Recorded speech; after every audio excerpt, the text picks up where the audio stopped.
come back to me, also those who didn't have the chance to ask those, but I'll try to answer a few of them very briefly.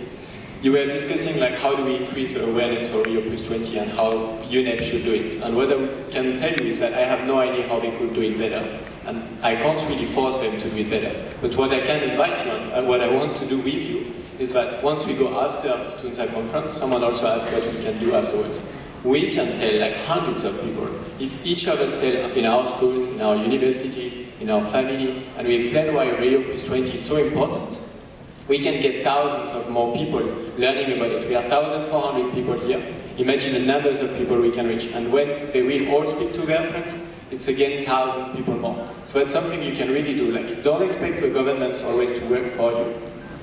We need to tell them what we want. And we need to really, if someone asks, what do I do when I'm not listened to enough? Sometimes my government is just not going to listen to enough. That will happen many times. Then what you do is you just go back to your friends, you check if they have the same concern, and you will find that many times your friends have exactly the same issue and you, the same frustrations or the same patient. You just get more friends to go back to the governments and ask again.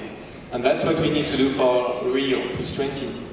No one has a bigger interest than us to get some very ambitious result out of that conference. So that's our own responsibility to get people know about Rio+20. Now you all know about it, you all had many days to hear about that and you can come back to ask questions about it.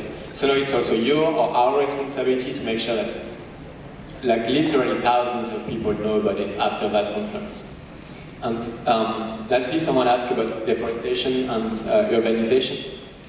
Like if it's not on the table, then I cannot bring the issue myself on the table, but we can work together. So if you have any issue you're passionate about, like for instance a gentleman with a question about trees, just really try to learn, come back and ask how yourself you can bring this matter, because you are the one who are passionate about those things. And people, decision makers, they listen a lot to passionate youth. Specifically for Rio+20, there is one thing I learned in those processes, with my little tiny bit of experience, is that those decision makers, sometimes they look very like boring and not like they are very interested in what you think, but actually they're extremely bored listening to each other.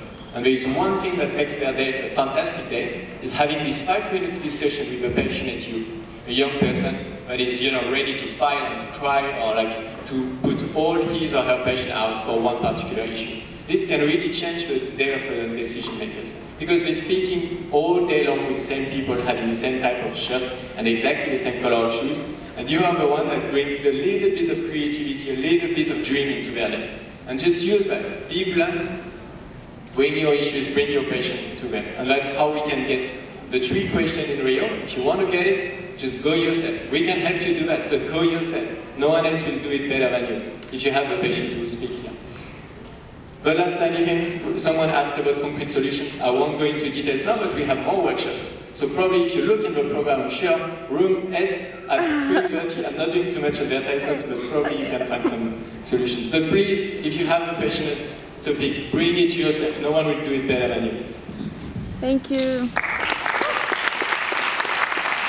Thank you to all of our panelists. We have a couple of quick announcements.